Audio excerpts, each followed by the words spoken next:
जय श्रीराम. गेले 91 दिवस आपण श्री ब्रह्मचैतन्य गोंदवलेकर महाराज यांच्या प्रवचनांच्या पुस्तकाचं वाचन करतोय आणि आजचा हा 92वा दिवस. ब्रह्मचैतन्य गोंदवलेकर महाराज हे गोंदवले, सातारा, महाराष्ट्रातील थोर संत ज्यांनी श्रीरामाच्या नामाचा जप आयुष्यभर केला आणि श्रीरामाच्या नामाची महती, त्यांच्या जीवनाची महती सगळ्यांना साध्या सोप्या भाषेत सांगितली. आता हे जे पुस्तक आहे वचनांचं, यात त्यांनी नाम कोणी घ्यावं, कधी घ्यावं, कुठे घ्यावं, कसं घ्यावं आणि का घ्यावं, नामस्मरणाचे काय फायदे आहेत, हे एकदम सोप्या भाषेत लोकांना समजावले. 365 दिवसांसाठी म्हणजे वर्षभरासाठी असणारे प्रवचनाचं पुस्तक प्रत्येक दिवसासाठी एक पान जे वाचायला 3-4 मिनिटं लागतात आणि जर स्लो असेल तर 5-6 मिनिटं लागतात.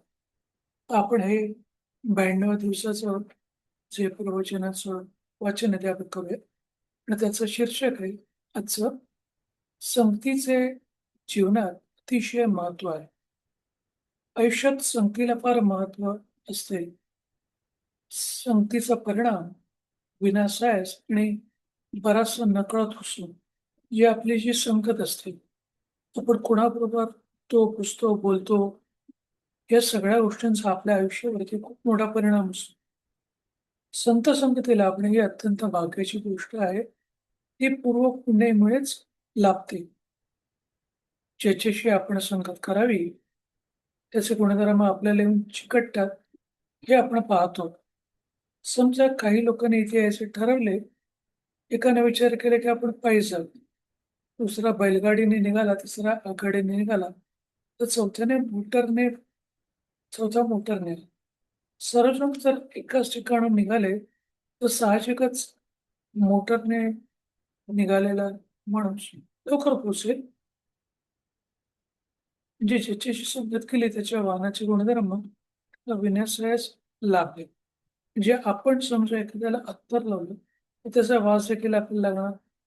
एखाद्या माणसाच्या तोंडाला आपण काळं फासलं, तर ते काळं देखील आपल्या हाताला लागणार. इतका हा संगतीचा परिणाम असतो. संगतीची दुसरी गंमत अशी की आपण ज्याच्या संगतीत जातो, त्याच्यापुढे आपले कर्तृत्व लोक पावतील. इथून पुष्कळ मुले शिक्षण घेऊन पुढे कोणी वकील झाले, तर कोणी डॉक्टर झाले.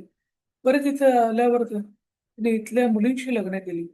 त्या मुली फारशा शिकलेल्या नसतील, परंतु वकिलाशी लग्न केलेली बाई वकिलीण बाई झाली.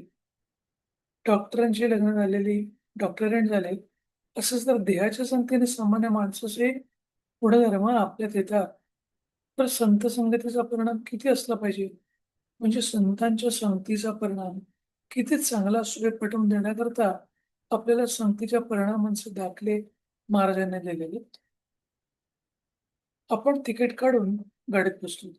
आपल्या शेजारी कोणी येऊन बसेल हे आपल्या हाती नसते. तो वेडी उडणारा असला आणि आपल्याला धूर सहन होत नसला, तरी नाईलाजाने तिथेच बसावे लागते. व्यसनी किंवा विषयी माणसांची संगत ही अशी तापदायक घातक असते. पण सत्पुरुषांची संगत ही उत्तम लाभदायी ठरते. सत्संगतीपासून सद्भावना आणि सद्वासना आणि सद्विचार प्राप्त होतात. एखादा सत्व बैरागी असेल, झाडाखाली बसला असेल, तो स्वतः उपाशी असेल तर त्याच्याकडे येणारी मंडळी ही उपाशी राहतील. समर्थांकडे कोणी केला तर ते म्हणतील, मी भिक्षेची जोडी घेतो, तूही घे. आपण दोघेही भिक्षा मागून आणू. म्हणजे पुढे संतांबरोबर जे राहिले, ते संत जसे असतात त्याप्रमाणे तुम्ही वागायला लागता. मग ते तुमचे ज्ञान ग्रहण झालं किंवा अन्न ग्रहण झालं. आणि जे मिळेल ते शिजवून खाऊ. पण संत गृहस्थाश्रमी असेल, तर आपल्याकडे येणारा तो वाटेल ते करून खायला घालतील. अन्नानुसार वासना बनते. म्हणून संतांकडचं अन्न मागून खावं. जे आपण कोणाच्या घरातलं अन्न खातोय, कुठे खातोय, हे देखील तितकंच महत्त्वाचं. संतांची देहाने संगती लाभणे सुलभ नाही. जिथे दुर्लभ असेल तो राहत असेल तिथून आपण लांब राहत असो आणि जवळ राहत असलो तरी पप्पांच्या कामधंद्यांमुळे 24 तासात त्याच्या सान्निध्यात कितीसं राहता येणार. म्हणजे संत आपल्या जवळ जरी असले तरी आपण आपलं कामधंदे सोडून का त्यांच्याकडे राहायला जाऊ शकणार नाही. म्हणजे आपलं सान्निध्य त्यांच्याकडे किती वेळ आपण राहणार हे देखील तितकंच महत्वाचं. मग ध्येयसंगत कितीसं मिळेल? तेव्हा नामाची संगत हीच सर्वांना सदा सर्व काळ लाभ घेण्यासारखी उत्तम सुसंगत होय, सत्संगत होय, हेच खरे. शेवटचं वाक्य, परमार्थ साधण्यास सत्संगती फारच उपयोगी पडते. म्हणजे या संपूर्ण प्रवचनांमध्ये त्यांनी सत्संगतीचं महत्त्व काय आहे आणि सत्संगतीचा आपल्या शरीरावरती, आपल्या आचरणावरती, आपल्या फ्युचरवरती किती परिणाम असतो, हे त्यांनी साध्या सोप्या भाषेत सांगितले. आपण एखाद्या हुशार मुलाबरोबर बसलो, तर तो जशा पद्धतीने विचार करतो किंवा जसा अभ्यास करतो, की थोड्याशा तरी गोष्टी आपल्याला येणार. चांगलं हँडरायटिंग करणारा माणूस आपल्याबरोबर आजूबाजूला सगळे असतील, तर आपल्याला पण थोड्याशा टिप्स तिथे मिळतील आणि आपलं पण हँडरायटिंग थोडंसं बदलण्याचा संभव असतो.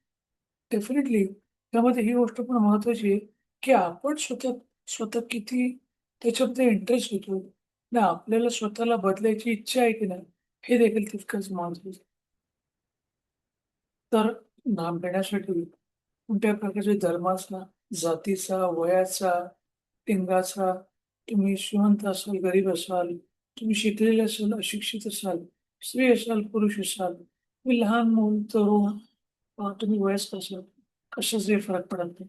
म्हणून नेहमी नामस्मरण करावं. आता आपण 11 वेळेला श्रीरामाच्या नावाचा जप करूया.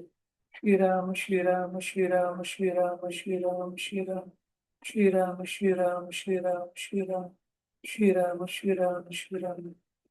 धन्यवाद हे 92 दिवसाचं प्रवचनाचं तुम्ही जे वाचन झालं त्याचे श्रवण केल्याबद्दल आणि तुमच्या उर्वरित दिवस असंच अनंताचा, सुखाचा आणि आरोग्यपूर्ण जावं हीच त्या श्रीरामचंद्र इच्छा व्यक्त करतो आणि थांबवतो.